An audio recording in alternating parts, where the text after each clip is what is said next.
Welcome back, everyone, to Ferris Sports Update. Time to talk women's soccer now, and with us, junior Amanda Foster from the Bulldog women's soccer team. First of all, welcome to the show. Thank you. Bulldogs played 2 games at home this past weekend, a big win in double overtime on Friday against Northwood, and then a 1-1 tie on Sunday against Saginaw Valley State, and that one went to double overtime as well. Yeah. So 2 extended games this past weekend. Yeah, we're getting pretty good at the double overtime thing. It happened a lot to us lately, so. On Friday, you take it on Northwood, always one of the traditional rivals for Ferris State in the GLIAC. Just talk about coming into these 2 matchups, facing these 2 teams, and kind of what you expected. With Northwood, it's always, like you said, a big rivalry. Same with Saginaw Valley. Like, they're always really hard physical games, and both teams are really known for, like, they never give up. Like, you could get a goal up on them, and they're always going to come and they're going to fight. With Northwood, what we really, like, coming into that game, we were expecting a lot of good physical battles. So just preparing in advance, we always try to go as hard as we can in practice to prepare for the games. Like, because if we go slow in practice, then the game's going to be faster than we expected. So just going into that, we did a lot of 1v1s, really defending, and then offensively putting away chances. So just the games themselves, we just try to get out there and play our game and not try to get too caught up in their style of play as much, and just go out there and do what we can. As we go to the highlights from Friday's match, really a scoreless first half. You guys were able to score first. Northwood came back and forced the overtime, and finally a big goal in the second overtime session, and really lifted the Bulldogs to a nice win. Yeah, like I said before, Northwood never gives up.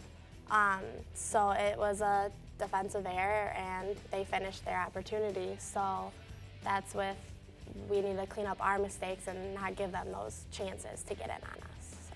You guys played a couple ranked teams early in the year, Armstrong, Atlantic State, Grand Valley State. How did they help prepare you for these tough division matchups? Those games are really good for us because they are such great teams that it comes out and shows us the college atmosphere right off the bat, like what to expect, and we need to go in hard and what to work on. It really shows us our weaknesses.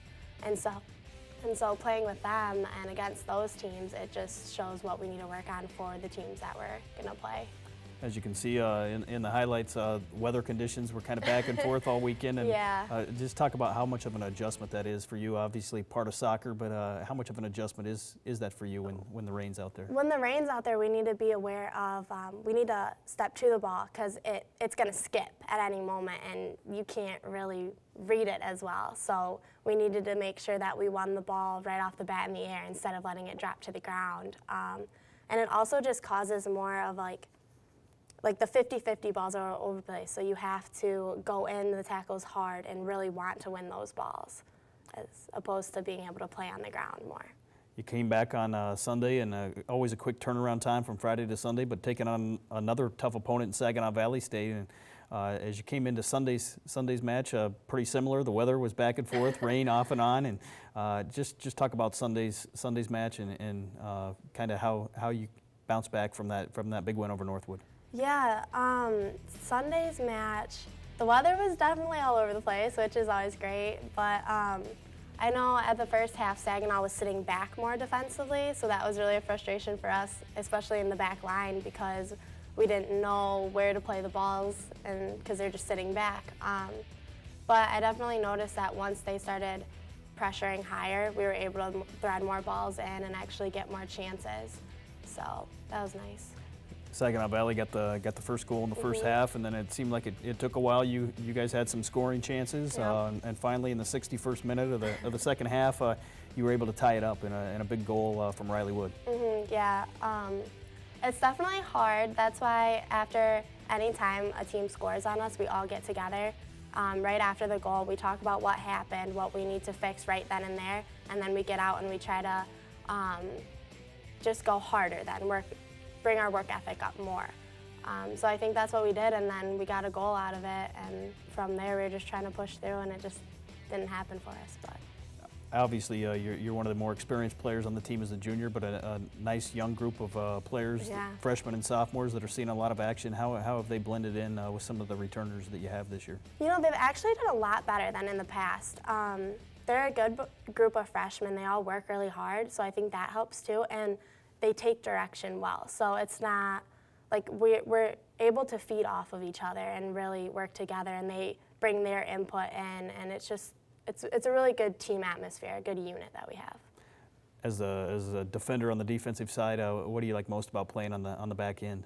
Oh, what do I like most? I mean, being a defender, I love just being able to like go through like the slide tackles and like winning the ball and just like basically running through people and hitting them. So I guess that's my favorite part of it. But. And obviously, as a defender, it helps to have somebody in net that has some experience. Rachel McCollum, a junior as well, and she's had plenty of experience and is a big key to that defensive style for you. Yeah, she really is. Has constant communication in the back, a lot more this year than the previous year, so that helps too because I can hear her directing the back line, which we always need because we're busy directing other people, so it's nice to hear her talk more. Bulldogs have made back-to-back trips to the GLIAC tournament now in your third year here with Ferris State, third year under Coach Kellogg. What are some of the goals for the team this year as you get ready to tackle the home stretch? Well, definitely getting in the NCAA tournament. That's a big one for us. We want to go in and not only just get in, but we want to go far. So we're really looking forward to that and just winning these games and setting us up for a good spot in the tournament. As a West Michigan product from the Grand Rapids area, what's it mean and what's it been like for you to play close to home here at Ferris State? It's really nice actually because my family can come to all of the home games, so it's nice to have their support. And I don't know, it's nice being home. It's nice being able to be close enough and having that support system be able to come with you to your games. This week, the Bulldogs on the road in Ohio, taking on a couple schools down in Ohio, and just talk about this week's trip. Really, one of the first maybe team bonding type trips you've been able to play this year. Yeah, no, the trips are really a fun experience for us because they're long. You're on a bus ride for however many hours, and a lot of time the girls are doing homework and stuff. But at the same time, we do silly things. Like one time we had a fashion show, but we were all in our sweatpants. So it was just a lot of goofy stuff. So it really is a lot of fun. And there's the two new teams we're playing. Like we've never played these teams before, so that even adds more excitement. It's new competition. We don't know what to expect at all. So it's really exciting. What's the focus, maybe a preparation this week as you get ready to take on Walsh and Malone? It's the same every week. We go hard. We want to perform at our best every single game. So we're going to be very focused. It's going to be intense work, hard work, and hopefully we get results this weekend. Well, best of luck to the Bulldogs as you get ready to travel to Ohio, and thanks for being here today. Thank you. We'll be back with more Ferris Sports Update right after this.